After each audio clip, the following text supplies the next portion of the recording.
ओसिसचा shine spray आहे. आणि हा बेस्ट शाईन स्प्रे आहे. तू मार्केटमध्ये जाशील आणि तू त्यांना सांगशील की सर मला शाईन स्प्रे हवाय, पण ते सांगतील आता त्यांना त्यांचा माल विकायचा असतो. ओके, तर ते सांगतील की तुम्ही हा शाईन स्प्रे घ्या, दुसरा शाईन स्प्रे घ्या. पण शाईन स्प्रे परफेक्ट आहे, चांगला आहे, हा तू कसा ओळखणार आहेस? आता बघ, हा मी स्प्रे करते माझ्या हातात. ठीक आहे, देन मी याला स्प्रेड करते. सो काय होत आहे की माझ्या स्किनला हे सॉफ्टनेस देत आहे आणि माझा इझिली हात असा सरकतोय. तर कसं ओळखायचं आहे की शाईन स्प्रे चांगला आहे? तुला स्टिकी झालं नाही पाहिजे.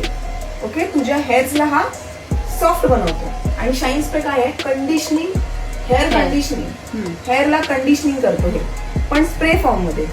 ठीक आहे, याच्यामुळे तुला हेअरस्टाईल करायला फार इझी पडतं. तू स्प्रेडिंग इझिली करू शकते, पुलिंग इझिली करू शकते. पण आता जर हा शाईन स्प्रे स्टिकी फॉर्म मध्ये असता, स्टिकी असता, तर तुला स्प्रेडिंग नीट करायला जमली असती? नाही जमली असती.